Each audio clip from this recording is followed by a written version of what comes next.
सात संगत जी सतगुरु माता जी के पावन चरणों का ध्यान करते हुए बोलिए, धन निरंकार जी। सात संगत जी, आशा करती हूँ कि आप सब अपने अपने घरों में मस्त होंगे। सात संगत जी, दासी आशा करती है कि जो दासी आपको कहानी सुनाने जा रही है वो आप जी को ज़रूर पसंद आएगी।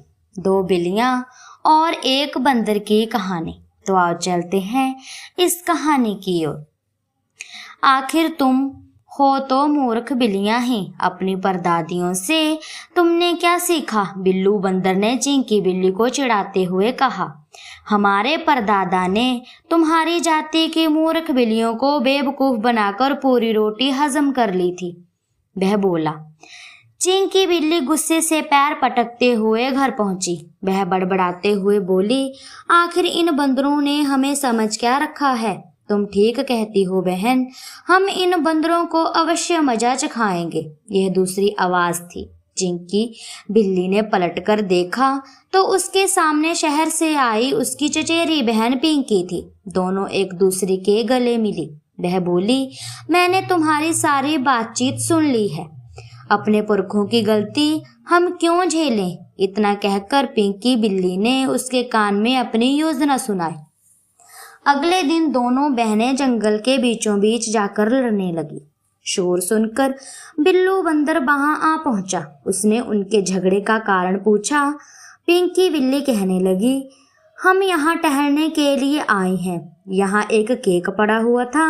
मैंने जैसे ही केक को उठाना उचित समझा, यह मुझसे झगड़ने लगी और कहने लगी कि यह केक मेरा है। अब तुम ही हमारा फैसला करो ना बंदर भाई, चिंकी बोली।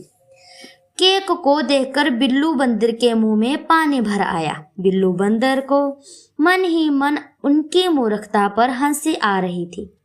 उनसे केक के 2 टुकड़े करवा दिए और एक टुकड़ा बड़ा था, एक टुकड़ा छोटा था। उसने अलग अलग टुकड़े दोनों बिल्लियों को दे दिए। बंदर भाई, हमें बराबर के टुकड़े चाहिए। क्यों चिंकी बहन? पिंकी बोली। हाँ, हमें बराबर के टुकड़े चाहिए, चिंकी बोली। यह सुनकर बिल्लू ने केक के बड़े टुकड़े का एक और टुकड़ा कर दिया और उसे इत्मीनान से अपने मुंह में रख लिया। लेकिन यह क्या, उसका जबड़ा टस से मस ना हुआ। उसने अपनी पूरी शक्ति से जबड़े को हिलाना चाहा। इसी कोशिश में उसके सभी दांत टूट गए। वह नदी की ओर भागा। पीछे से चिंकी और पिंकी के हंसने की आवाजें आई। असल में पिंकी बिल्ली ने उस केक में शहर से लाई एक खास दवा डाल रखी थी। 3-4 दिन बाद जब बिल्लू बंदर ने अपनी शक्ल आईने में देखी तो वह अपने आप को पहचान ना सका। इस घटना के बाद बिल्लू बंदर ने किसी बिल्ली को नहीं चिढ़ाया। तो साथ संगत जी, किसी को चिढ़ाना उचित नहीं। यदि हम किसी को चिढ़ाएंगे तो साथ संगत जी अपना भी वैसा ही हाल होगा जैसा कि बंदर का हुआ।